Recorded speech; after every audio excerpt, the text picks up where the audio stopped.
जय जय राम कृष्ण हरि जय जय राम कृष्ण हरि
तेने सदा चित्ता समाधान सदा नाम घोष करू हरिकथा तेने सदा चित्ता समाधान सर्व सुख लालो सर्व अलंकार आनंदे निर्भर दुर्लभ सुख असो ऐसा कोठे आठवची नाही असो ऐसा कोठे आठवची नाही देईचे देई भोगदशा सर्व सुख लालो सर्व अलंकार आनंदे निर्भर दुर्लभ सुख तुका म्हणे आम्ही झालो अग्निरूप तुका म्हणे आम्ही झालो अग्निरूप लागो नेदी पाप पुण्यांगा सर्व सुख झालो सर्व अलंकार आनंदी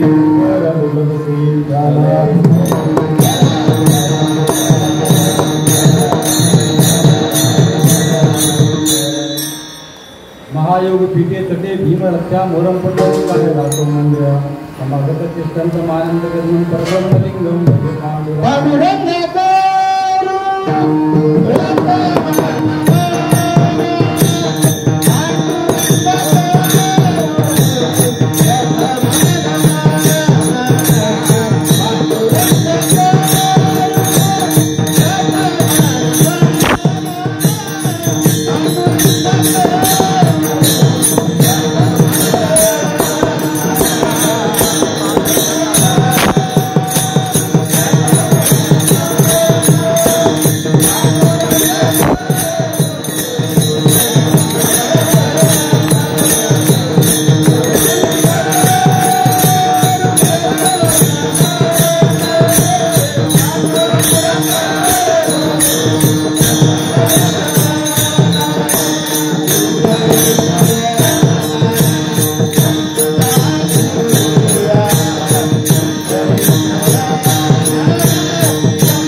पंढरीपूर वाशिने पांडुरंग प्रकाश विठ्ठला मनोरमा ब्रह्मानंद परमसुखदम केवलम ज्ञानमूर्ती गंगाचितम गगनसुत तत्वमस्या एकम नित्यम विमलमचलम सर्वादि साक्षीभूतम भावातीतम जीवनरेखम सत्वंतम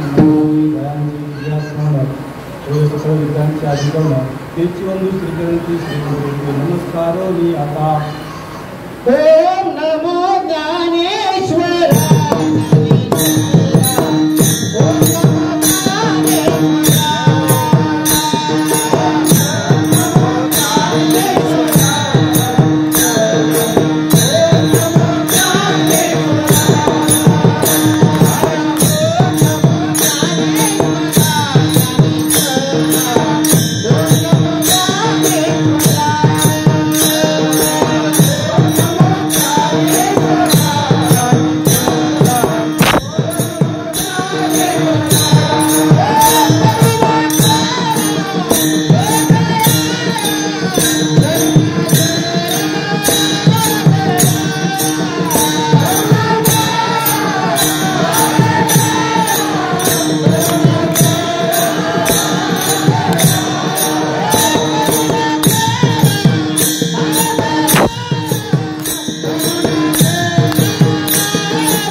सदा नामघोष करू हरिकथा तेने सदा चित्ता समाधान सर्व सुख झालो सर्व अलंकार आनंदे निर्भर प्राप्त समय प्राप्त होईल कीर्तनरूपी सेवेकरता निवडलेला अभंग सदैव वैकुंठ गमन केलेले संसाराच्या नावे घालण्या शून्य अवघा वाढता पूर्ण धर्म केला त्यांनी आपला सर्वस्व त्याग केला नवे नवे संसारच सोडून दिला पण तरी सुद्धा ज्यांना जगद्गुरु श्रीमंत संत तुकोबाराय म्हणतात त्यांचा हा नामपर प्रकरणातील आणि नामाचं महत्त्व सांगणारा अभंग आहे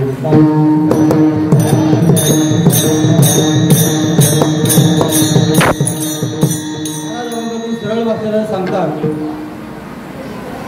की सर्व सदा नामघोष करू हरिकथा कशा करता करू तेने सदा चित्ता समाधान सदा नामघोष करू हरिकथा सर्व सुख ल्यालो सर्व अलंकार मिळतील केव्हा तर सदा नामघोष करू हरिकथा सर्व सुख ल्यालो सर्व अलंकार तेने ते सदा चित्ता समाधान हे सर्व प्रकार समाधान मिळण्याकरता आम्ही सदा नामघोष करू हरिकथा असो ऐसा कोठे आठवची नाही देईच विदेई भोगू दशा पण केव्हा येईल सदा नामघोष करू हरिकथा जर केली तर आणि तुका म्हणे माझं जे आहे आमचं जे माझं जे अंग आहे लागो नेदी पाप पुण्य अंगा ते पाप पुण्य अंगाला लागण्याकरता आम्ही काय करू तर सदा नामघोष करू हरिकथा सरळ सरळ अभंगाचा भावार्थ आहे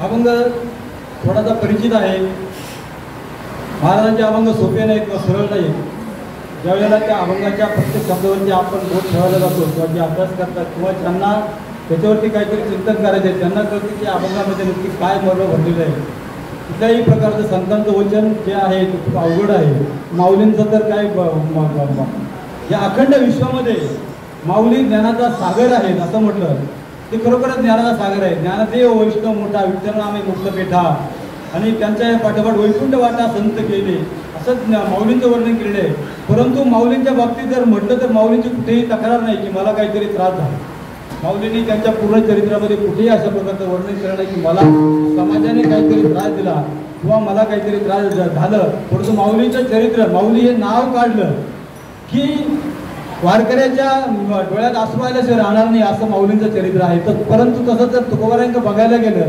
तुकाराम महाराज काही काही ठिकाणी तुकोबाराय सांगतात की मला कोपले हे जन आता हे माझ्यावरती हे सगळं जन कोपले म्हणे कोपला पाटील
जेव्हा तूच आमची अवस्था केलेली आहे तुकोबाराय आपली थोडक्यात म्हणजे आपलं काहीतरी गारण देवाला सांगतात की तूच आमची स्थिती केलेली आहे त्यामुळे आम्हाला हे दुबळं पण आलेलं आहे पण आता दुबळं पण सांगू नये महाराजांचं नुसतं दुबळं पण सांगून महाराज करोडपती झाले ती भाषा वेगळी परंतु महाराज सर्वात श्रीमंत होते कारण धन गरीब पांडुरंग त्यामुळे धनाची त्यांच्याकडे बिलकुल कमतरता नव्हती ते त्यांच्या आयुष्यामध्ये काय करू शकले नसते असं म्हटलं तरी चालेल परंतु ते दीन अजिबातच नव्हते परंतु त्यांना जगाला पटवून देण्याकरता किंवा दृष्टातून सांगताना त्यांना आपल्या भाषेचा अशा प्रकारे वापर करावा लागला काही काही ठिकाणी महाराजांनी सांगितलं की लागून या पाया विनवित तुम्हाला काहीतरी करा पण काय करा मुख्याने मुखाने नाम बोला काही काही ठिकाणी महाराजांनी उपदेश केला, काही ठिकाणी आदेश दिला, काही ठिकाणी महाराजांनी प्रार्थना केली, काही ठिकाणी नामपर अशी वेगवेगळी प्रकरण आहेत, काका वेगवेगळ्या प्रकारचे प्रकरण आहेत. परंतु त्याच्यामध्ये सदा नामघोष ही आमच्या ठिकाणी महाराज आम्ही काय करू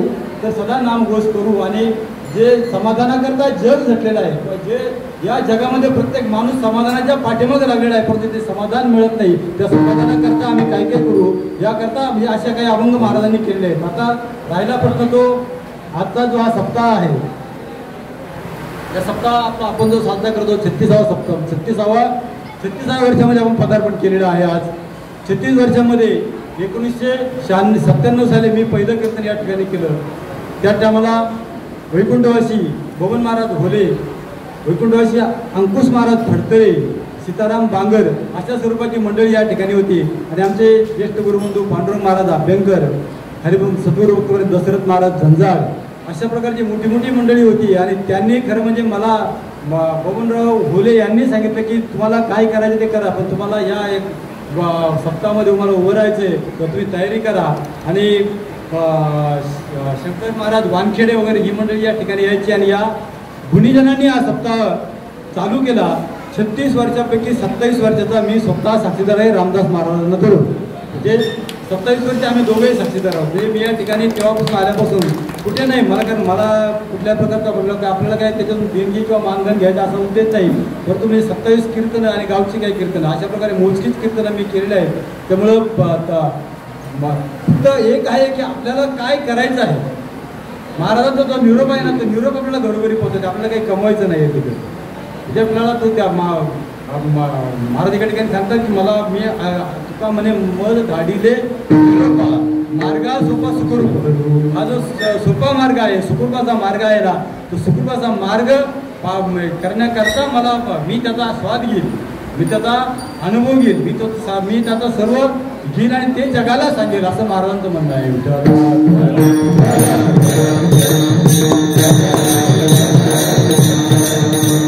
36 वर्षामध्ये या ठिकाणी चांगल्या म्हणजे ज्येष्ठ महाराजांची चांगल्या महाराजांचे सगळेच महाराज चांगले असतात, कुठे वाईट नसतं. त्यामुळे चांगल्या महाराजांची या ठिकाणी कीर्तनं झाली. आमचे गुरुवर्य वैकुंठवासी श्री स्वानंद सद्गुरू स्वानंद स्वामी महाराज यांचं आम्ही या ठिकाणी 4 वर्ष कीर्तनाची सेवा ठेवलेली होती.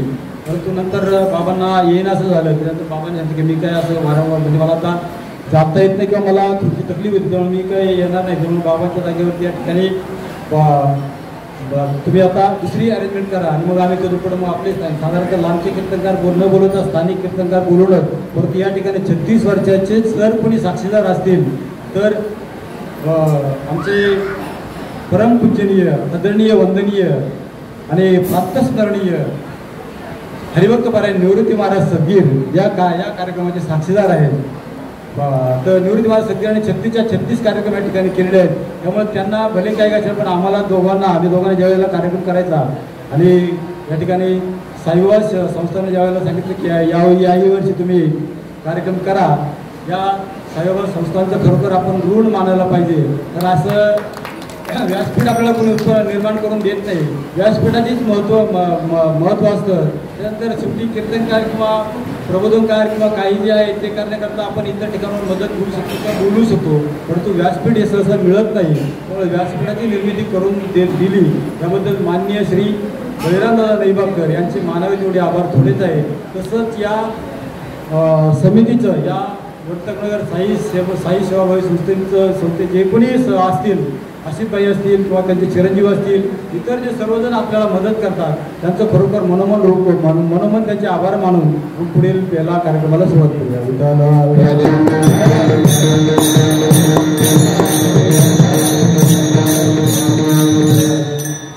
तसंच या ठिकाणी आजचा जो सण आहे अतिशय महत्त्वाचा असा सण आहे. बरेचसे प्रकार या दिवसाला घडलेले आहेत. नवे प्रभू रामचंद्र आपला वनवास संपल्याच्या नंतर त्यांनी अयोध्येमध्ये प्रवेश केला आणि त्या दिवसाला त्या अयोध्येमध्ये गुढिया तोरणे उभारती करती कथा गाती गाणे अशा स्वरूपाचा उत्साह, अशा प्रकारचा आनंद त्या ठिकाणी साजरा केला गेला. म्हणून प्रभू रामचंद्राकरता या ठिकाणी करतात. कुणी सांगतात उलटा तांब्या उलटा तुंब्या, संभाजी महाराजांना असं केलं तमुक केलं, त्रिशूळ फिरवलं, या सगळ्या भाकड कथा आहेत. आपल्याला जो इतिहास आहे तो इतिहास चुकीचा शिकवल्यामुळं या सगळ्या गोष्टींना आपल्याला सामोरं जावं लागतं. अजूनही सावध व्हा, आपण कुठं आहोत असं जर म्हटलं तर आपल्याला आपण खूप मागे आहोत. कारण प्रभू रामचंद्राचं राम मंदिर झालं, 22 जानेवारीला उद्घाटन झालं, माननीय पंतप्रधान नरेंद्र भाईंनी त्याचं उद्घाटन केलं, आपल्याकरता मंदिर पूर्ण झालं.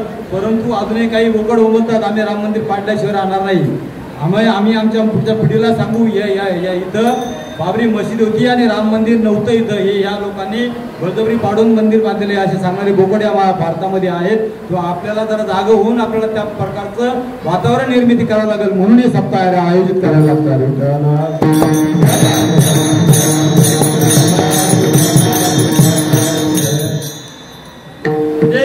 निर्मिती झाली खरी, वास्तू झाली खरी, आपल्याला या ठिकाणी काय साध्य करायचं म्हणजे गुढीपाडवा हा एक सण आहे. आणि खरं म्हणजे या ठिकाणी आपण ज्या दिशेने चाललो आहोत किंवा हिंदू समाज ज्या दिशेने चाललेला नाही त्याची दिशाच चुकलेली आहे. आपल्याला कॉन्व्हेंटच्या शाळा किंवा इतर शाळा आवडतात ज्या ठिकाणी कुंकवाला प्रतिबंध केला जातो, बांगड्या घालायला प्रतिबंध केला जातो, डोक्यावर टोपी घालायला प्रतिबंध केला जातो, इतर पोशाख करून येण्याकरता प्रतिबंध केला जातो, हिंदू रिवाजाचे पोशाख करून येण्याकरता प्रतिबंध केला जातो. त्या ठिकाणी आपली मुलं शाळेत जातात आणि मराठी शाळा मात्र आता ओस पडत चालल्या. त्या ठिकाणी मुलं नाहीत म्हणून त्या शाळा बंद करण्यात येत आहेत. हे काहीतरी याच्यामध्ये झाले. समाजकारणामध्ये हे नसावं, पण राजकारण्यांनी सुद्धा त्यांचा जो पैलू आहे किंवा कुणी केलं हे माहीत नाही, परंतु जाती धर्मामध्ये तेढ निर्माण करून एका साईडला समाज निर्माण करण्याचं काम मात्र या ठिकाणी झालेलं आहे. आपल्याला कुठल्याही जातीवाल्यावरती बोलायचं नाही किंवा आपल्याला त्या दिशेने जायचं सुद्धा नाहीये, परंतु आपला धर्म आपल्याला प्यारा असला पाहिजे.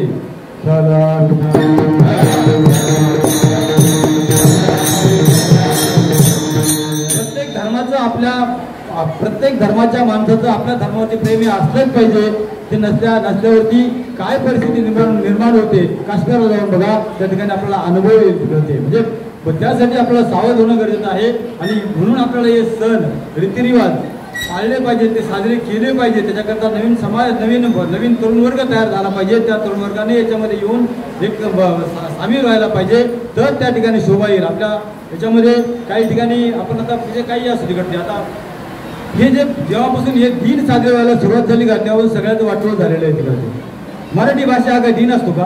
अरे तुम्ही सगळे मराठ्यांचाच आहे, मराठी भाषा बोलणारच आहे. साळीमाळी कुष्टी आगरी कुणी कुळी मुसलमान महारभाग समाज जितक्या काही बगड जाती असतील त्या सगळ्या जातींची भाषा मराठी होती. महाराजांनी त्या टायमाला निर्माण केलं, त्या टायमाला कोणी मराठी म्हणून घेतला होता का? त्या आपल्याला तर काही कळतच नाही मराठी म्हणजे काय. माझा मराठाची बोले कौतुके ज्ञानोबा फुकट बोलले का? माझा मराठाची बोले कौतुके परी अमृतातीही पैजा जिंके अक्षी ऐशी अक्षरे रसिके मिळवेल.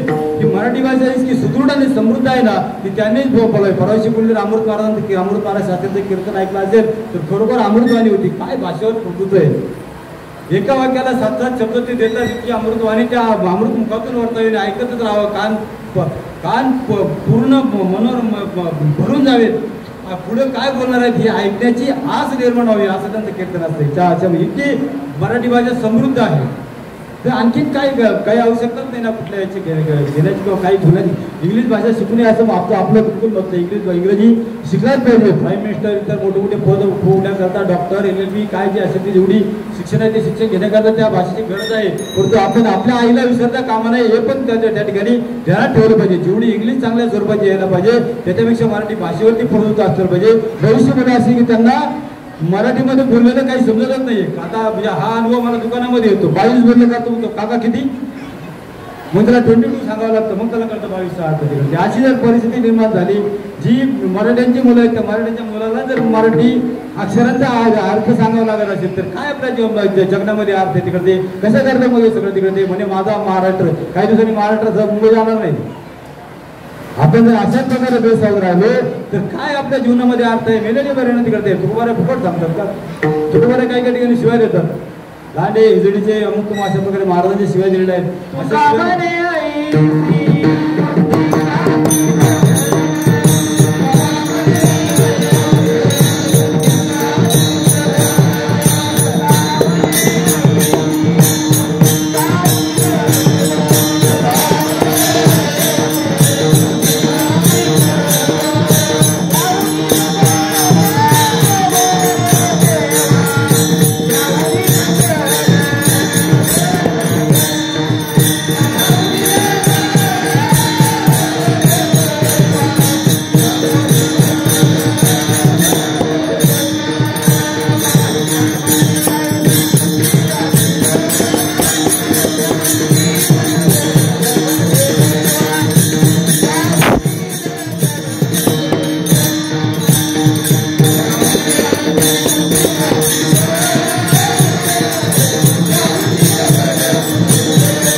म्हणे आयशी बुद्धी ज्याची जड त्याहून दगड विभारा देवा, त्यापेक्षा दगड बरे तुकोबारायांचं परकड मत आहे. त्यामुळं की आपल्याला खरोखर आपल्याला सावध झालं पाहिजे. सावध झालो हवेच्या जागेला आलो, आपल्याला काहीतरी करून पुढं जावं लागेल तिकडे. त्यामुळं आता दोन याच्यामध्ये भिन्नता सांगतो तुम्हाला. गुढीपाडवा आणि 1 जानेवारी. सुंदर 1 जानेवारी इंग्रज आपण त्यांचं घेतलं आणि त्यांनी आपलं घेतलं. आपली त्या ठिकाणी जे म्हणतात त्यांना राम राम म्हणतात, ते रॅम रॅम रॅम रॅम म्हणतात. कारण त्या RAM आणि त्यांच्या याच्यामध्ये होतं रॅम, ते रॅम रॅम म्हणतात. म्हणजे ते वाल्मिकासारखे येतात होते. म्हणजे त्याला पहिल्यांदा राम राम म्हणतो, आता मला म्हणता राम राम झालं. ते रॅम रॅम म्हणतात. परंतु त्यांचं जर बघितलं ना एखादी क्लिप जर बघितलं नाही, इतकं सुंदर नाचतात ते की देवान विसरून नाचतात रॅम रॅम म्हणता रामकृष्ण हरी म्हणत ते लोक रास नाचतात, अतिशय सुंदर नाचतात. परदेशांनी आपली इस्कॉन कोणाचं आहे? परदेशाच्या लोकांनी येऊन ती संस्था निर्माण केली. ते या ठिकाणी अन्नछत्र भोजन घालतात. कारण अन्नदान करणं हे कुठेही घडत नाही. येथे एकसिने दिलेल्या अन्न होय कोटी कुळाचे उदरण.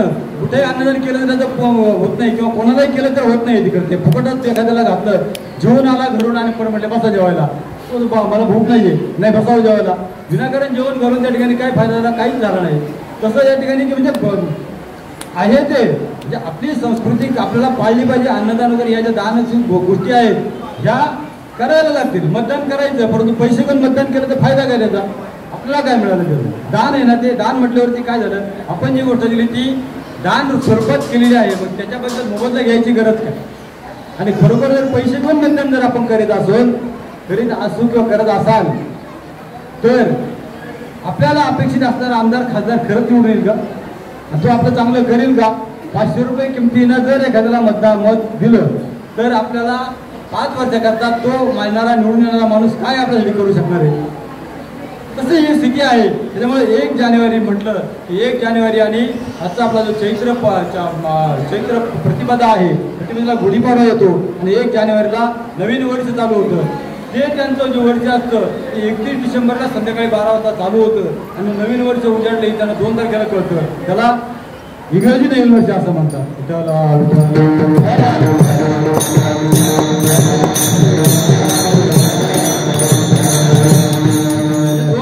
कळतच नाही वर्ष लोक काय तिकडे. 1 जानेवारी केव्हा येऊन गेला तेच माहिती, 2 तारखेला कळतं आपण नवीन वर्षात पदार्पण केले. बरेच वेळ कुठल्याही प्रकारचं नैसर्गिक बदल जे आहे ते नैसर्गिक बदल कुठल्याही प्रकारचे नैसर्गिक बदल त्यावेळेला होत नाही. काही कुठल्याही प्रकारचा बदल होत नाही. फक्त ते बघा 31st म्हटलं की 31st मग ते अरेंजमेंट असतात. पुढं महाबळेश्वरला जायचं का, इकडं जायचं का, तिकडं जायचं का, तिथं रिसॉर्ट बुक करायचं, काय करायचं, अमुक अशा प्रकारच्या कुठल्याही प्रकारच्या शोभायात्रा नाही, कुठल्याही प्रकारची रांगोळी नाही, कुठल्याही प्रकारचं सजावट नाही, काही नाही. फक्त नवीन वर्ष बदललं. 2 तारखेला समजलं नवीन वर्ष चालू झालं. आता आपल्याला सगळं जग चाललंय त्यामुळे आपल्याला त्याच्यात त्यांच्यासोबत जावंच लागेल, चालावंच लागेल. परंतु त्याच्याकरता आपल्याला ते पाळणंच गरज आहे का? आपल्याला नवीन वर्ष जे आहे आपलं गुढीपाडवा पाळल्याने काही होणार आहे का? आजचा जो दिवस आहे याच्यामध्ये पहिल्यांदा जर गोष्ट बघितली तर निसर्गात बदल होते. वसंत ऋतूचं आगमन होतं आणि वसंत ऋतू का झाडाची वसंत ऋतू झाली की झाडाची पालवी झडून नवीन पालवी यायला सुरुवात होते आणि मग नवीन निसर्ग आपली हे दाखवतो. त्याच्यामुळे असं होतं की नवीन निसर्गाचं आगमनाची सुद्धा आपल्याला चाहूल लागते. वेगवेगळ्या प्रकारचे पक्षी त्या ठिकाणी आपला आवाज सुस्वर असा आवाज जंगलामध्ये काढायला सुरुवात करतात.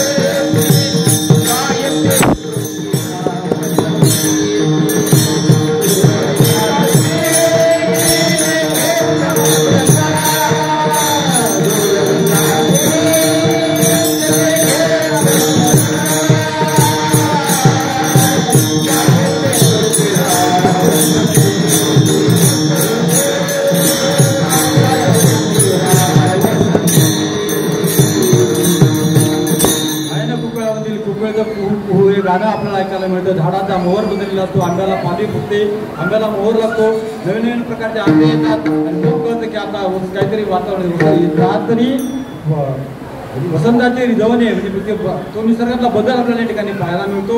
नंतर दुसरं म्हणजे की या टायमाला आपल्याला पहाटेपासून याची गलबल चालू होते. महिला उठतात, बाया बापडे सगळे उठतात आपल्या ठिकाणी घराच्या समोर साडा मांडतात, समोर रांगोळी वगैरे अशा प्रकारचे विविध नक्षीची रांगोळी काढून त्या सणाचं स्वागत केलं जातो. वेगवेगळ्या ठिकाणी आज सकाळी बघितलं की मोठमोठ्या शोभायात्रा निघाल्या होत्या. आपण इकडे आल्यामुळे आपल्याला जाता नाही आलं, परंतु मानपाड्यात आपल्या ठिकाणी म्हणजे ठाण्यातल्या बऱ्याच ठिकाणी शोभायात्रेचं आयोजन केलेलं होतं. शोभायात्रा निघतात, त्यांचं एका ठिकाणी आल्याच्यानंतर त्यांचं त्या सभेमध्ये रूपांतर होतं. तर वेगवेगळ्या प्रकारची गाणी, वेगवेगळ्या त्या कला त्या ठिकाणी सादर केले जातात. अशा प्रकारचा हा नवीन वर्ष लागलं.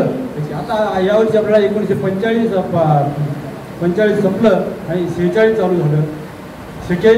शालिवाहन शक 1945 अशा प्रकारची आज सुरुवात झालेली आहे. त्यामुळं शालिवाहन शकाच्या नवीन वर्षामध्ये आज आपण या ठिकाणी पदार्पण करत आहोत. शिवाय या ठिकाणी असं असतं की आज जे गुढी उभारतात त्या गुढीला नवीन कपडा असतो.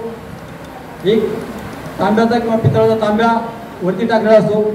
गोड म्हणून आता आपण ती गाठी असेल ती गाठी वगैरे लटकवतात. त्या ठिकाणी ज्या स्वरूपाचं गोड पदार्थ अस्तित्वात असेल तो त्या ठिकाणी दिला जातो. आणि दुपारी साधारणतः सूर्य मावळच्या अगोदर थोडासा ती गुढी उतरवली जाते. आणि मग त्या सोबत लावलेले जे आंब्याची पानं असतात, आंब्याची पानाची किंवा लिंबाची पानं असतात, लिंबाच्या पानामध्ये एक मिरी थोडासा गुळ वगैरे खाल्ला जातो. आणि वर्षाकरता आरोग्य मागितलं जातं की ही आज एक दिवस खाली तरी मला वर्षभर आरोग्य दे आणि मला सुखी समृद्धी ठेव. त्या गुढीला सुद्धा प्रार्थना केली जाते. असा प्रार्थनेचा भर असतो. प्रार्थना हा एक असा आहे की प्रार्थना तुमच्या ह्याच्यात बदल करू शकत नाही, तुमचं काही बदली करू शकत नाही प्रार्थना. परंतु ज्याने प्रार्थना केली ना त्याच्यात बदल झाल्याच्या नंतर तो माणूस संपूर्ण समाजात बदल करू शकतो. असा प्रार्थनेचं महत्व आहे.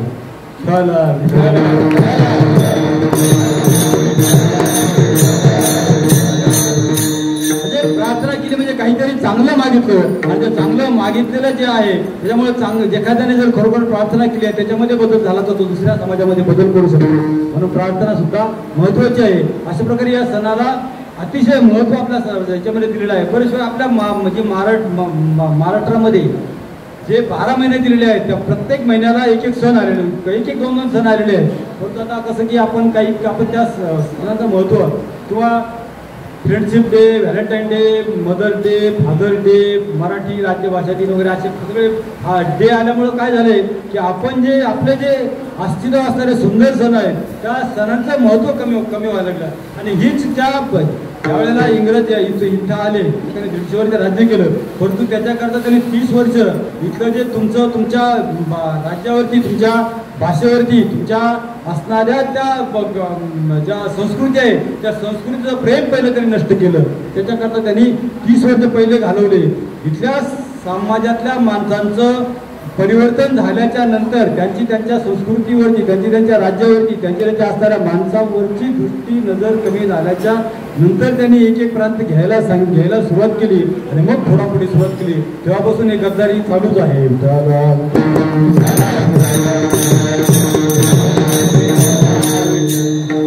तेव्हापासून हे प्रकार सगळे सर्वत्र चालू आहे. गद्दारी हा शब्द काही आजच आहे असं काही नाही, हा पारंपरिक शब्द आहे. महाराजांना गद्दारीचे बरेचसे चटके सुसावे लागले, नाहीतर आणखी 10 वर्ष महाराज जगले असते तर या महाराष्ट्रामध्ये आणखी काहीतरी बदल असता.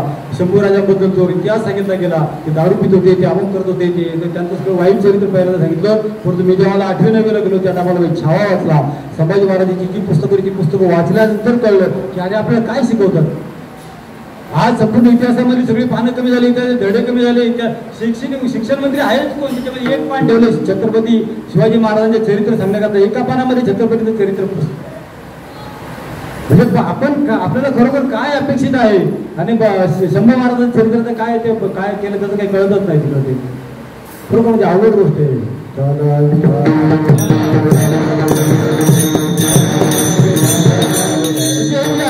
याच्यामध्ये 12 महिन्याला 12 सण आहेत. जसे प्रत्येक दिवसाला एक सण असतो. जसं सोमवाराला की ते संपूर्ण हे चालू होतं तिकडे शिव भोळा चक्रवर्ती, मग ते शंकराची भक्ती. दुसऱ्या दिवशी मंगळवाराला की आई उदय अंबाबाई. तिसऱ्या दिवशी बुधवाराला एक गाव आम्ही ठेवायचे. गुरुवाराला नमनवाजी गुरु आला आमची प्रेममूर्ती. शुक्रवाराला चौकड्या, शनिवाराला शरण सेना हनुमंता महावीर. पुढे रविवाराला वारी भंडारीची वारी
म्हटल्यावरती आपल्याला पूर्ण किती जो पाहिजे तो देव घ्यायचा आणि पण तू महाराज म्हटलं की कुठलाही देव घेतला तरी त्याच्यामध्ये मी पांडुरंगच बघेन. आपल्याला कुठलाही देव आवडला तरी हरकत नाही, पण त्याच्यामध्ये पांडुरंगच घडलं तुका म्हणे माता पिता गुरुबंधू होते.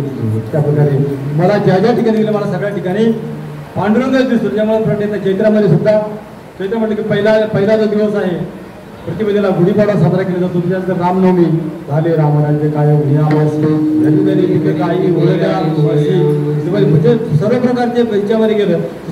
चैत्र संपला, संपताना जमतो वैशाख चालू होतो. वैशाख चालू होतो, जुनी परंपरा होती. त्या जुन्या परंपरेमध्ये लोक साधारणतः वैशाख आणि ज्येष्ठ 2 महिन्यात वैशाखात लग्न करायचे. शिवमंगल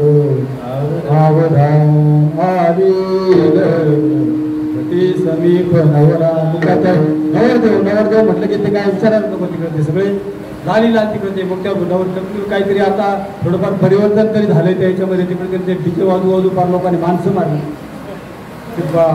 समग्र चालण्यामध्ये ते निवडणुका भले कोणी काही म्हणून तिकडे त्यांनी वरात बंद केल्या बऱ्याचशा ठिकाणी. म्हणून काहीतरी फरक तरी पडला नाही. ते दारूचे टिपो भरायचे, दारूचे टिपो भरून दारू पाजायचे लोकांना. काय वरात काय करता नाचण्याकरता दारू नाचण्याकरता असते. साधा वरात त्या शब्द त्यांना समजला नाही. ज्या ठिकाणी आनंद उत्सव साजरा करायचा त्या ठिकाणी तुम्ही लोकांना दारू पाजून त्यांना नाचायला लावता आणि आपण त्याची मजा बघता.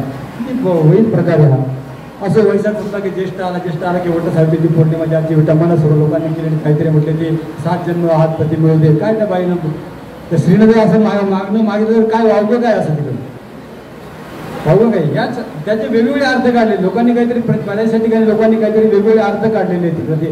याच आयुष्याचे 16 विभाग केलेले.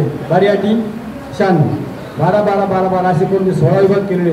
आणि याच आयुष्यामध्ये माझ्या पतीला चांगलं दीर्घायुष्य लाभू दे, त्याला शतकोत्तर आयुष्य लाभू दे, मला तो माझ्या या जन्मामध्ये मला तो साथीदार म्हणून राहू दे ही अपेक्षा फक्त करण्याची होती. पण 7 पदर म्हटले की वडाला जातात तो वडाला बरोबर थोडं झालं काय लोक सांगतात त्या ज्येष्ठ झालं की पुढं काय आषाढी आषाढ म्हटल्यावरती काय विचारलं आपला वारकऱ्यांचा मोठा सण.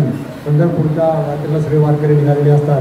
आणि मग काय ते रेलचे झाले असते म्हणजे वारीमध्ये वेगवेगळे कीर्तनं खोबड्या भारुडं ज्या गेले त्यांना खरोखर ती मजाच असते त्या ठिकाणी सुद्धा. ते चला पंढरीशी जाऊ, पांडुरंग डोळा पाहू, वेगवेगळ्या प्रकारचे त्या ठिकाणी खेळले जातात. आणि मग आषाढी झाल्यानंतर आषाढीला शेवटी दीप अमावस्या येते, ज्याला मोठ्या आवडीनं आपण गटारी अमावस्या म्हणतो. गटार म्हणजे काय इतरी माहिती का त्याला ते नाव पाडले तेच कळत नाही तिकडे. गट हा काय शब्द आहे का तिकडे. दीप अमावस्या ज्या सणाला आपल्या घरातले दिवे व्यवस्थितरित्या चांगले घासून पुसून ते आपल्या मंदिरामध्ये देवाऱ्यावरती त्यांची व्यवस्थित प्रकारे हळदी कुंकू लावून त्याला फुल अर्पण करून दीपदेवता म्हणून त्याची पूजा केली होते.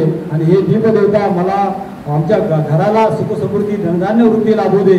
आणि अशा प्रकारे करून त्या दीपदेवतेचं नमस्कार केला जातो. दीपदेवतेला त्याला त्यांनी गटारी अमावस्या नाव पाडलं. आणि मग गटारी अमावस्या तेवढी 10 दिवस अगोदर.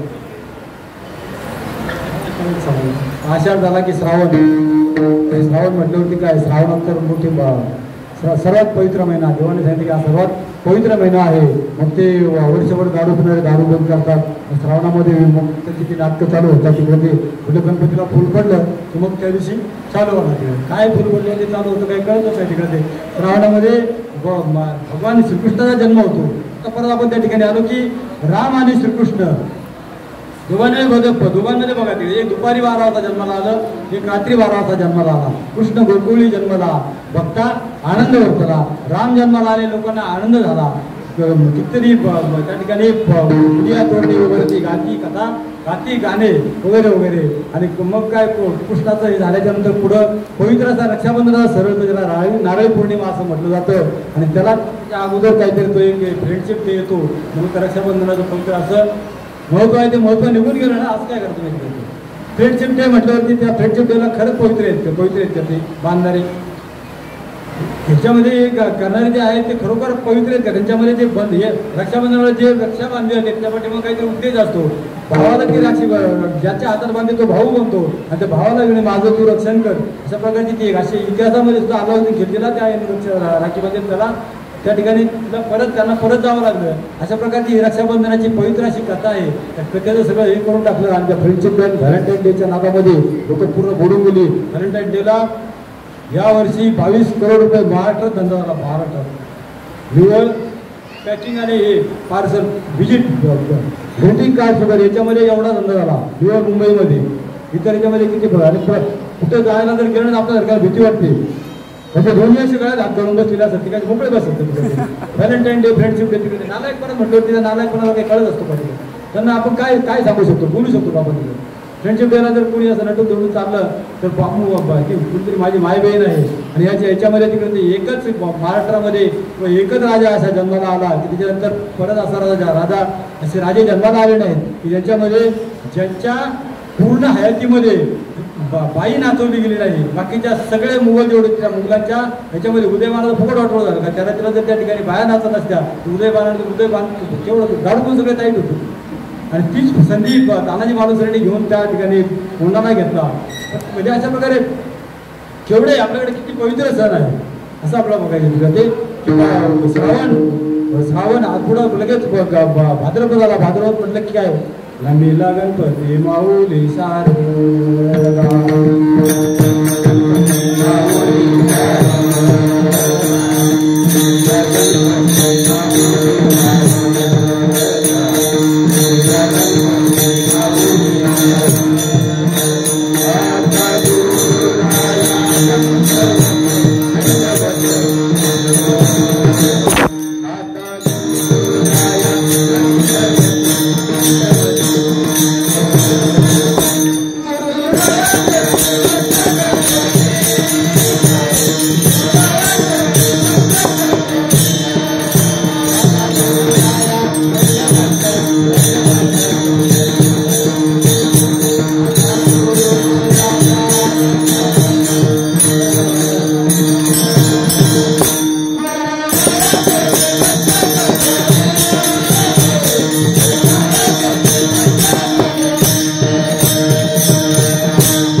गणपतीला काय आपल्याला काही काम करताना सुद्धा आपले भावन प्रत्येक घ्यायचे.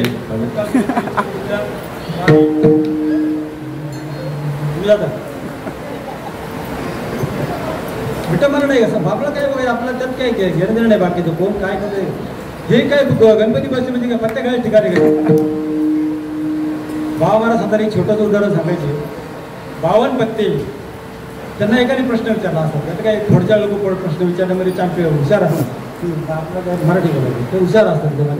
त्यांना एकाने प्रश्न विचारला की तुम्ही ज्ञानोबा तुकारामच का म्हणता. आता हा काय प्रश्न आम्ही कोणाचे नाव घेऊ, तुम्हाला काय देणं घेणे काय तिथं तुम्ही येत नाही तर कशाला विचारता. पण एकाने प्रश्न विचारला तुम्ही ज्ञानोबा तुकारामाचं का नाव होता. ते म्हणले तुला काय येतं पत्ते खेळता येतात का. हा म्हणजे मी पत्त्यामध्ये मेंढीपूट खेळायला एक्सपर्ट आहे. दुसरा म्हटला मी मुंबरी खेळायला बसतात जोड्या लावायला बसतात. नंतर मग काही काही वेगवेगळ्या प्रकारची तरी नावं सांगितली होती. अरे वा म्हणजे 52 पत्त्याचा कॅट झाल्याच्या नंतर पहिला आणि शेवटचा पत्ता म्हणजे पत्ते का तुम्ही बघता का 52 पत्ते ज्यामध्ये पहिला आणि दुसरा पत्ता झाला सगळे पत्ते त्याच्यामध्ये येतात. त्याचा आम्ही निवृत्ती ज्ञानोबा तुकाराम म्हटलं की सगळे आमचे संत त्याच्यामध्ये येतात. त्यामुळे आम्हाला इतर संतांची नाव घ्यायची गरजच नाही. काय म्हणजे असं काहीतरी विचित्र प्रश्न विचारला की मग त्या ठिकाणी प्रश्न निर्माण होतो. बोलतात तरी बाबा महाराज आहेत त्यांचे काय सगळ्या प्रकारचे कुठल्याही प्रकारचं रत्न दिलं तरी ते ज्या ठिकाणी कमी पडतं अशी वृत्ती किंवा असा देह पवित्र देह तो देह वाणी पुण्यवंत जो ते अर्जुन सर्व काळ असा तो देह. त्याचं काय वर्णन करायचं, त्यांनी असं देवावरती ते खाली मान घालून उठून गेलं. म्हणजे असे प्रश्न विचारले लोक आहेत. म्हणजे चला गणपती म्हणजे लोकमान्य टिळकांनी जेव्हा हा उत्सव चालू केला, म्हणजे तो प्राचीनचा उत्सव आहे, परंतु त्यांनी चालू केला त्या टायमाला आपल्याला स्वातंत्र्य मिळावं, त्याच्यामध्ये आपल्या गुप्त बैठका वगैरे अमुक या ज्या गोष्टी होत्या त्या गोष्टी करण्याकरता तो उत्सव मोठ्या सामुदायिकरित्या चालू केला. परंतु त्याचं विद्रुप स्वरूप आता आपल्याला पाहायला मिळतं. तसंच ज्या ज्या ठिकाणी राजकारण आलं, आता उदाहरणार्थ आपल्या इकडे ते श्रावणामध्ये दुसऱ्या वर्षी गोपाळकालाला दहीहंडी खेळली जाते. म्हणजे काय दरवर्षी 5,000 लोकांना मारलं जातं ना, मग त्याला काय दुसरं काय म्हणायचं असं जाते. म्हणजे भाद्रपदामध्ये गेलं की पुढं आला अश्विनमध्ये तर काय दसरा दिवाळी तुळशी आम्हा सण सखे संतजन दिलं.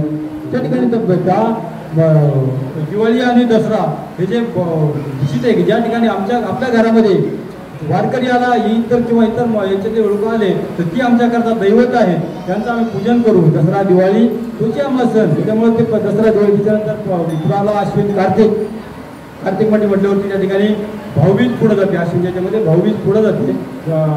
देवजवळ पाडवा पुढे जातो आणि भाऊबीज पुढे जाते. पाडवा म्हणजे पत्नीनं पतीला ओवाळण्याचा दिवस आहे आणि त्याला बळीराजा नावाचे काय करते हिराकडे जाऊ देवीचा राज्य येऊ दे अशा प्रकारची मागणी देवाला केली जाते. अशा प्रकारे गुढीपाडवा पाडवा येतो आणि पत्नी पतीला ओवाळते असा एक सण आहे. दुसऱ्या दिवशी भाऊबीज. परत आपल्या इकडे एक भाऊबीजेला बहीण भावाच्या म्हणजे तो एक पारंपरिक हे आहे की ज्या ठिकाणी मुलीला आमंत्रण घेऊन भाऊ जातो, भाऊ तिला घेऊन आपल्या घरी येतो, मग तिला साडीचोळी इतर प्रकारचे जे काय असतील तिची इच्छा असेल ती सुद्धा पुरवली जाते. आणि अशा प्रकारचा पवित्र सण म्हणजे की भाऊबीज येते आणि कार्तिक. मग पुढं जरा थोडंसं गेलं की आपले भाऊबीचे हे येते. मग काय समाधी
त्या ठिकाणी देवालाही पाझर फुटावा, देवाचे डोळे पाण्याने धबधबावेत हे करताना की देवाने सुद्धा सांगावं हाच योगी दिला योगी देव मनती रुक्मिणी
महत्भागी आपल्या वारकरी संप्रदायाचा आहे. ज्या माऊलीने ज्ञान पाया रचला त्याचा तुकोबाराय कळत झाले.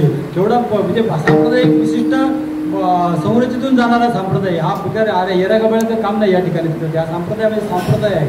ज्या संप्रदायाचं ध्येय, ज्या संप्रदायाला काहीतरी कुठंतरी मला जायचंय, माझं ध्येय काय आहे, मला मोक्ष मिळाला पाहिजे, मला समाधान जे आहे ते समाधान मला मिळवायचं आहे, या संप्रदायाची त्या गोष्टींची ओळख करून देणारा संप्रदाय म्हणजे वारकरी संप्रदाय. कठीण आहे एवढा तो. हा संप्रदाय एवढा सोपा पण नाही. काही म्हणजे बऱ्याच जणांनी त्यावर ते केलं पण काय होतं की अशा बऱ्याच गोष्टी आपल्याला थोडं हे करावं लागतं आणि काही म्हणजे सांभाळून घेऊन त्यांना पुढं जायचं असतं. म्हणून त्या ठिकाणी त्या संप्रदायामध्ये बरेच सोपा असा संप्रदाय. मोडून या वाटा सूक्ष्म केला राज्यभार चालायचा असा हा संप्रदाय आहे. त्यामुळं माऊलींचे त्या ठिकाणी कार्तिकामध्ये संजीवन समाधी सांगायचं सांगू ना तुम्हाला. ज्या टायमाला यम माऊलींना नेण्याकरता आला त्या टायमाला सगळ्यांनी काय सांगितलं होतं, निवृत्तीनाथांनी 2 वर्ष मागितली, सोपन काकाने 2 वर्ष मागितली.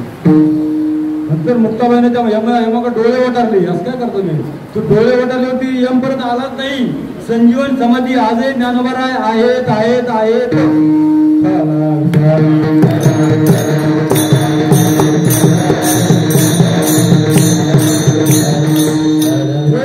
असं येते एवढा अवघड आहे. परत यम आलाच नाही न्यायला, आजपर्यंत आला नाही.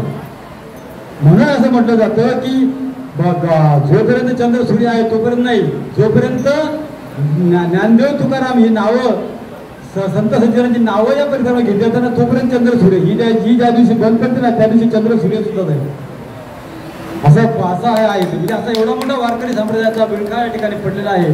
त्याच्यामुळं आपल्याला जे महत्त्व आहे की कार्तिकामध्ये हे आहे. नंतर पुढं मार्गशीर्ष आला. नंतर त्या मार्गशीर्ष महिन्यामध्ये आता लक्ष्मी प्राप्त होण्याकरता उलटं केलं जातं, लक्ष्मीची पूजा केली जाते आणि नंतर लक्ष्मीकडं धन मिळलं जातं देवाला सोडून. पण त्या ठिकाणी काय, त्या ठिकाणी आणखीन एक काय की ज्या दत्त संप्रदायाचा किंवा ज्या चैतन्य संप्रदायाचा जो उगम आहे किंवा दत्त संप्रदायामध्ये दत्तात्रेय एक असे होते की एक दैवत असं आहे की सहजासहजी पावन होणारं किंवा सहजासहजी आपल्याला सिद्ध दैवत आहे. त्याची सिद्धता जर केली, त्याचा जर आपण योग्य तऱ्हेने जर जप केला तर ते सहजासहजी प्राप्त होतं. असं ते एक दैवत आहे. म्हणजे म्हणून त्या सिद्ध दैवत म्हटलेलं आहे. आणि म्हणून नमन माझे गुरुराया अवधूत दत्तात्रेया तुमची अवधूत मूर्ती माझ्या जीवाची विश्रांती किंवा 3 शिरे 6 दया माझे दंड. अशा प्रकारे मार्गशीर्ष झाला की पौषामध्ये फुसूस असते. त्यामुळे ज्या गावच्या जत्रा वगैरे असतात त्या जत्रा भरतात आणि मग त्या ठिकाणी कुठला तमाशा ठेवायचा, कुणाला सुपारी द्यायची, अशा प्रकारचे हे केले जाते. परंतु त्याच्यामध्ये शिवरात्र असते. शंभू महादेवांचं येणं असतं आणि मग पोच झाला की फाल्गुनाचं काय विचारायचं, फाल्गुनात तिथे सुरुवात सणा गुढीपाडव्यानं गुढी उभारण होते आणि मग वर्षभर केलेल्या पापाचं दहन त्या होळीमध्ये करायचं आणि मग आपलं मराठी जे वर्ष आहे ते संपतं. त्याला मराठी वर्ष असं म्हणतात.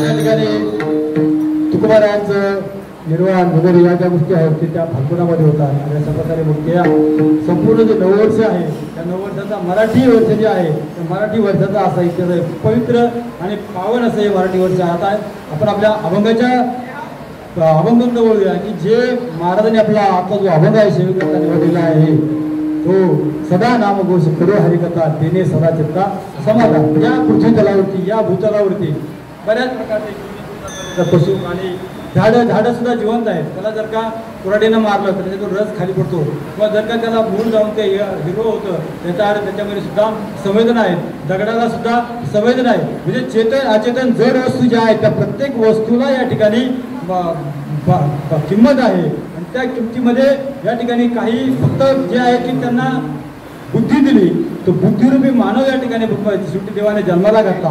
3 अवतार 3 प्रकारचे लोक या ठिकाणी जन्माला येतात. एक जो वर्ग आहे तो वर्ग साधू संत जन्माला येतात.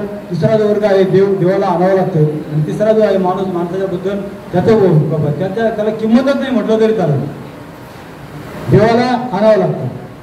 वत्सरूपी पृथ्वी ब्रह्माला सुद्धा हे सांगत असेल आता मला भूमी सांगते की आता मला देवा सहन होत नाहीये.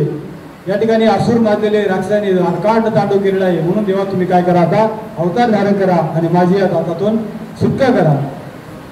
पण ते मात्र केव्हा उत्सर्गीकृती देवाला देवाच्याकडे गेल्याच्या नंतरच देव अवतारला येतात आणि देव एकच काम करतो. ते काम म्हणजे भक्त राखे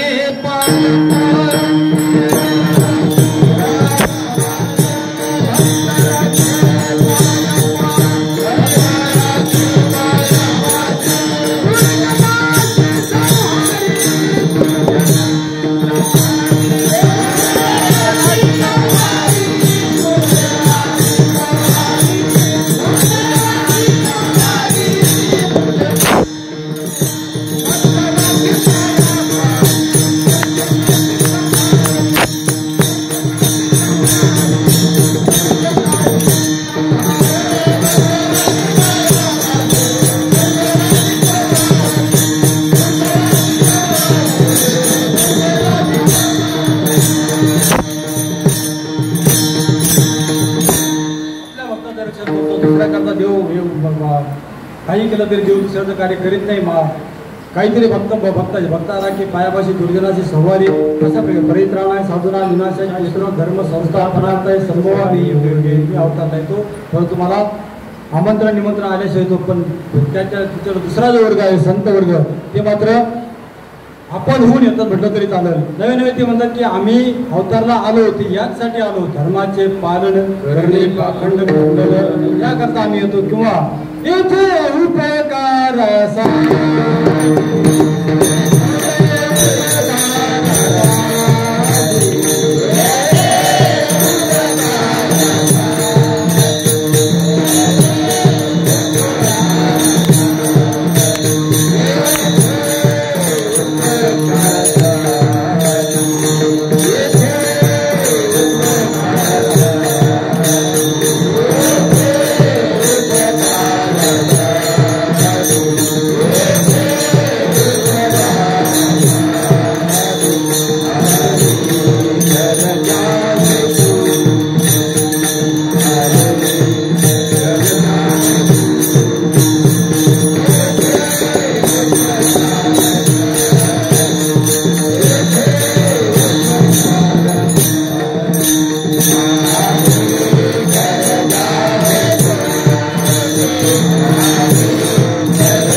आले घरच्या वैकुंठी नवे नवे बुडते हे जन न दखवे डोळा म्हणून कळवायला येत असे. हे बुडणारं जन याचा उद्धार करण्यासाठी आम्ही या ठिकाणी अवतार तुम्हा धराया कारण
एक विशिष्ट स्वरूपाचं कार्य आहे. अवतार तुम्हा धराया कारण उतराया जन जडजुवा.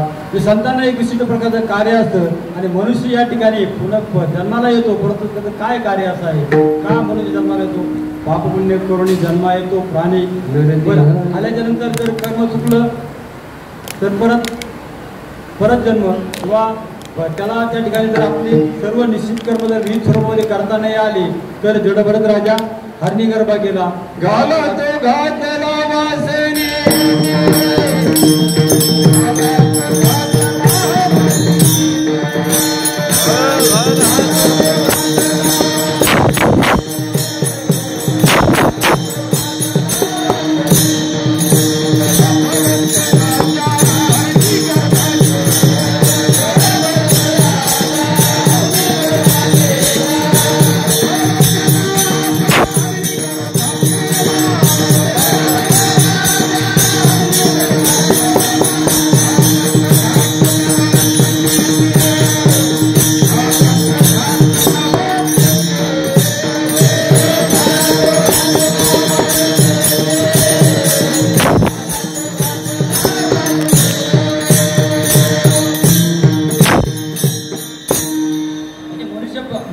मनुष्य वर्णन करण्यासारखा मनुष्य नाही. थोडक्यात सांगायचं म्हणजे आपल्याला विविध प्रकारची त्या ठिकाणी बंधनं आली. ती बंधनं आपल्याला पाहता नाही आली तर मग आपल्याला वेगवेगळ्या प्रकारचे जन्म किती आता किती जन्म आहेत? 84 कोटी जन्म. त्याच्यामध्ये काय कोणत्याच परत कुठला येतो काय सांगता येत नाही. परंतु संतांनी मात्र सांगितलं की आम्ही जर जन्माला आलो तर मात्र आम्हाला एक विशिष्ट काम आहे आणि ते काम करण्याकरताच आम्ही जन्माला येऊ. हे या अभंगाचं पहिलं. सदा नाम घोष करो हरि कथा. सदा नाम घोष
सदा नाम घोष करो हरि कथा.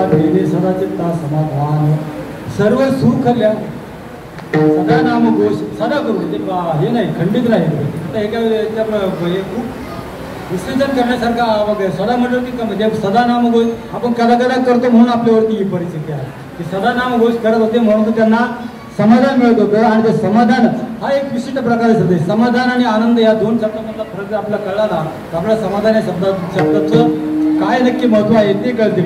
समाधान ही वृत्ती आहे आणि आनंद ही भावना आहे. आनंद या भावनेतून जर गेलं तर आनंद ही भावना जर आपण पुढे ढकलली. महाराजांचा एक अभंग आहे, आता कुठे जावे मन तुमचे चरण देखलिया भाग गेला सिन गेला.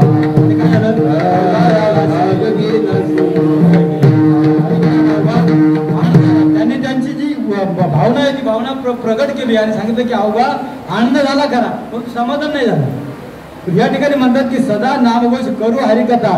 त्या हरिकथा सदा नाम जर घेतलं तर माझी पूर्णपणे जी वृत्ती आहे ती वृत्ती देवाकडे लागेल आणि मला काय होईल समाधानी वृत्ती प्राप्त होईल. समाधानी वृत्ती कोणत्या ठिकाणी आहे तर समचरण दृष्टी तेवरी साजिरी तेथे माझी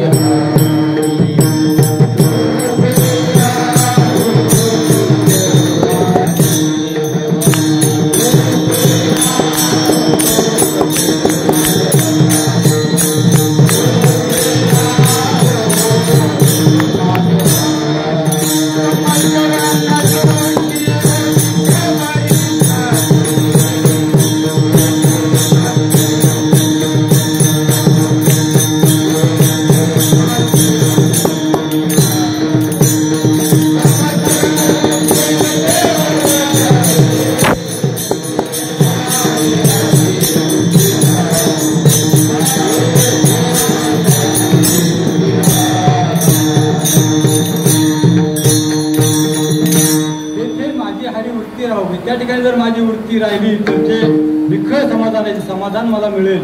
आणि मग त्या ठिकाणी सदा महाराजांच्या बाबतीत जर म्हटलं तर ते सदा ना माझी म्हणजे एका ठिकाणी म्हणतात की त्यांना याने आपल्या चांगल्या ब्राह्मणांनी विरोध केला की तुम्ही नको त्या ठिकाणी म्हटले देवाचं नाव घेता तुम्हाला काही फार त्यांची लाज काढली त्या ब्राह्मणांनी. तुम्ही असं कुठे तरी काही म्हणत जाऊ नका तिकडे. तर रामेश्वर भट्टाने तर शेवटी त्यांना बनवून तुला आता काहीतरी केले करून तुला आता मारलं पाहिजे वगैरे शिव्या दिल्या तुकोबारायांना आणि शेवटी बघायला गेला तर म्हणजे तुम्ही बघायला या पाहिजे. तर बघायला गेले तर ते त्या ठिकाणी रामकृष्ण हरे रामकृष्ण हरे रामकृष्ण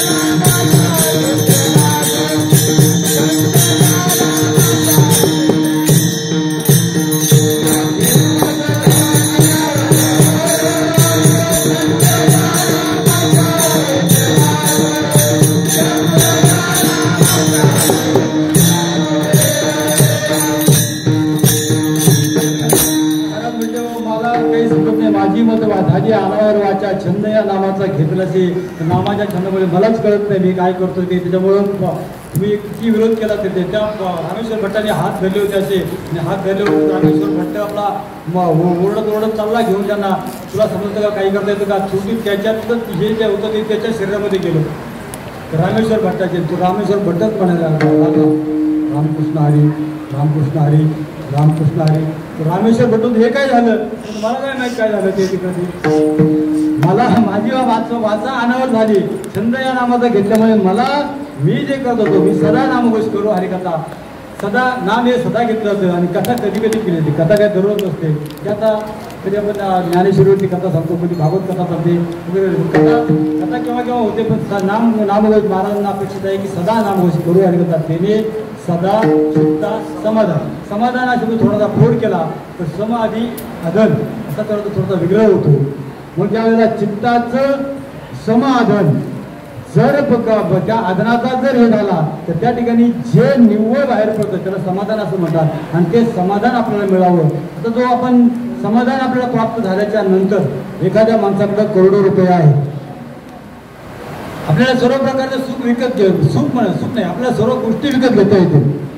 चांगली झोप आहे म्हणून गालीच्या विकत घेता येईल मोठा बेड विकत घेता येईल. परंतु जर झोप नाही आली तर काय करायचं. झोप कोण देणार आहे. चांगलं घर बांधता येईल परंतु त्या घरामध्ये जर जायला आपल्याला जर एंटर नसेल पोराने लाच धरून बाहेर काढलं तर मग काय करायचं. म्हणजे आपण जे बनवतो सुखाकरता बनवतो परंतु त्या वास्तूमध्ये त्या सुखामध्ये सुख हा शब्द बसलच नाही. नवे नामस्मरणाचे सुखच नाहीये. त्या पांडुरंगाच्या जवळ सुखरूप ऐसा तुझा कोण आहे सांगा माझ्या पांडुरंगासारिखा. संतांच्या चरणावर सुख आहे देवाकडे सुख आहे आणि मग त्या सुखाचा माग घेण्यासाठी जसं एखाद्या श्रीमंताकडे खूप पैसे असावेत त्यांना सर्व प्रकारचे अलंकार बनवेत ते हातामध्ये काय बनवतात ते, गळ्यामध्ये काय चपला हार, बूट हार, पैजण, जे काय असतं ते सर्व प्रकारचे अलंकार त्याने बनवावेत आणि मग जगामध्ये ते दाखवण्याकरता त्याने मिरवावं. हे बघा माझ्या हातामध्ये माझ्याकडे किती सोने, असे बरेच गोल्डन मॅन आहे की जे सर्व प्रकारचे अलंकार घेऊन जगामध्ये फिरतात, परंतु सुख आहे का? तुकोबाराय म्हणतात की आमच्याकडे इतकी श्रीमंती आहे की ती या अभंगाच्या दुसऱ्या चरणातून दाखवली. सुख ज्ञान सर्वानंद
अंगामध्ये आले. कारण काय? सदा नामघोष करू हरिकथा.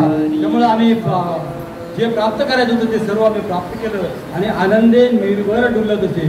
ज्या टायमाला भक्तिभावाचं पूर्णपणे उतंबून मानू जातो त्या टायमाला तो आपलं देहभान विसरून जातो. नवे नवे गायनाचे उडे आपुलिया छंद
एवढा आनंद होतो की तो आनंद इतका बाहेर जातो की काहीच करू शकत नाही. त्या ठिकाणी कुठल्याही प्रकारची लाज शंका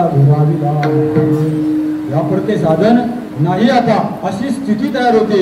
आणि म्हणून त्या ठिकाणी म्हटलं की सर्व सुख द्याले सर्व अलंकार सर्व प्रकारचे अलंकार आम्ही परिधान केले आणि मग काय आनंदे निर्भर कोणाची भीती राहिली तिकडे डोळीचा पदर पदर मला खांद्यावरील भरल्या बाजारी जाईल. मला कोणाची भीती आहे तिकडची, काहीच भीती मला राहिलेली नाहीये. त्यामुळे काही हेच होत नाहीये. मग त्याच्यातून मग या सगळ्या प्रकारचा नाद आमच्यामध्ये सर्व प्रकारचे अलंकार परिधान केल्याच्या नंतर त्याच्यातून जी स्थिती तयार होती ती स्थिती या अभंगाच्या तिसऱ्या चरणामध्ये. असो ऐसा कोठे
समारोप पण देऊया.